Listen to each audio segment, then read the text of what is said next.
Assalamualaikum warahmatullahi wabarakatuh. Apa kabar solih-solihah level 5 SD 3 Al-Abidin? Alhamdulillahirrahmanirrahim. Ustazah Mia doakan semoga kalian semua selalu dilindungi Allah Subhanahu wa Ta'ala dimanapun kalian berada, dan senantiasa diberi kesehatan. Amin, amin ya rabbal alamin. Oke, pekan ini kita akan belajar di tema 4 ya soleh-solehah. Jadi persiapkan buku tema 4 dan juga alat tulis kalian. Di tema 4 ini apa yang akan kita pelajari ya kira-kira? Nah, kita akan belajar tentang hal yang sangat mengasyikkan sekali. Apa itu? Ya, kita akan belajar tentang pantun. Ya, siapa yang suka pantun? Siapa yang pernah membaca pantun atau bahkan membuat pantun? Nah, kita akan belajar bersama-sama. Bunga mawar, bunga berduri, tumbuh subur di tepi telaga. Minum susu setiap hari, badan sehat penuh tenaga. Yang dibaca Usmia tadi adalah pantun ya, soleh-soleha. Nah, sebelum kita belajar lebih jauh tentang pantun, kita ketahui dulu apa definisi dari pantun itu. Nah, pantun adalah seni merangkai kata yang terikat oleh aturan. Jadi, dalam membuat pantun kita tidak boleh sembarangan, ada aturan yang harus kita penuhi. Pantun dapat digunakan untuk mengungkapkan perasaan seseorang mengenai suatu kejadian atau peristiwa yang dialaminya. Selanjutnya, kita akan belajar tentang ciri-ciri pantun. Ciri-ciri pantun itu apa saja? Yang pertama, bersajak atau berima ABAB. Sajak atau rima itu apa sih? Nah, rima atau sajak adalah bunyi huruf vokal di akhir baris ya. Misalnya kata buah duku, buah rambutan. Nah, itu huruf vokal terakhir adalah huruf A karena kata rambutan. Huruf vokalnya adalah A ya, soleh-soleha. Yang kedua yaitu dalam satu bait terdiri atas 4 baris. Jadi satu baitnya itu terdiri atas 4 baris ya. Kemudian yang ketiga yaitu biasanya setiap baris terdiri atas 8 sampai 12 suku kata. Suku kata itu apa? Nah, suku kata contoh buah duku, bu 1, wah 2, du 1, ku 4. Jadi suku kata itu seperti itu ya. Buah duku itu ada 4 suku kata. Ciri yang terakhir yaitu terdiri dari 2 sampiran dan 2 isi. Sampiran itu apa? Sampiran itu baris pertama dan baris kedua pantun itu dinamakan sampiran. Sedangkan baris ketiga dan baris keempat itu dinamakan isi pantun. Selanjutnya kita akan belajar tentang jenis-jenis pantun. Nah, berdasarkan siklus kehidupan atau usia, pantun dibagi menjadi 3. Yang pertama, pantun kanak-kanak. Pantun kanak-kanak berisi pengalaman yang berhubungan dengan kehidupan masa kanak-kanak, misalnya keceriaan atau kesedihan seorang anak. Yang kedua adalah pantun muda. Pantun muda mengisahkan pengalaman atau kehidupan masa muda dan biasanya berkaitan dengan perkenalan dengan seseorang, hubungan asmara atau rumah tangga, serta perasaan kasih sayang. Yang ketiga adalah pantun tua. Pantun tua biasanya berisi nasihat atau pesan dari orang tua kepada anaknya. Nah, soleh-solehah, berikut ini adalah contoh pantun kanak-kanak ya. Terbang rendah burung kutilang, hinggap di dahan sambil menoleh. Hatiku senang tidak kepalang, ayah pulang membawa oleh-oleh.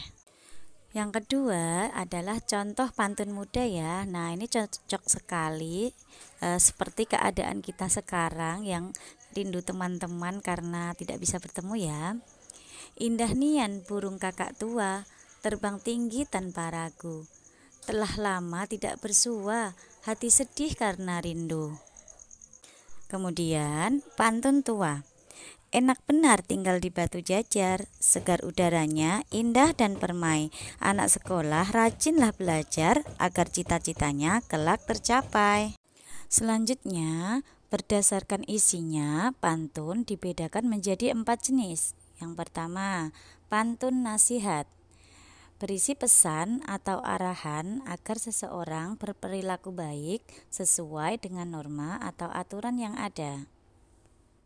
Kemudian selanjutnya adalah pantun jenaka. Biasanya pantun jenaka ini berisi lelucon yang dapat membuat seseorang tertawa, sehingga sering digunakan sebagai permainan dan hiburan untuk menghilangkan rasa penat dan lelah. Yang selanjutnya adalah pantun teka-teki. Biasanya pantun ini berisi pertanyaan dan digunakan untuk permainan tanya jawab. Yang terakhir yaitu pantun tersebut bisa kalian lihat juga ya di buku tematik tema 4 halaman 14 yang disampaikan secara tersirat atau tersembunyi. Nah, berikut ini ada contoh pantun jenaka ya. Buah pisang, buah tomat disimpan di dalam lumbung padi.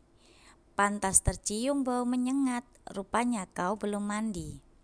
Yang kedua, kapal berlayar di Laut Jawa, nahkoda mengacukan jempol. Adik menangis lalu tertawa, melihat kakak masih mengompol. Lucu kan solih-solihah pantunnya, karena memang pantun jenaka itu adalah pantun yang bisa membuat orang tertawa. Selanjutnya kita belajar tentang isi pantun dan amanat pantun. Isi pantun merupakan bagian pantun yang mengandung informasi utama yang ingin disampaikan dari pantun tersebut. Seperti yang Usmia sudah jelaskan tadi, bahwa dalam sebuah pantun, isi pantun itu terletak di baris ketiga dan keempat. Isi pantun yang berupa nasihat atau pesan disebut juga sebagai amanat pantun. Oke, soleh-solehah, ini adalah pantun yang Usmia baca di depan tadi ya.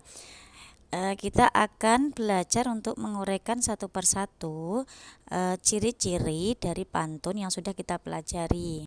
Yang pertama, kita teliti dulu ya rima atau sajak dari pantun ini.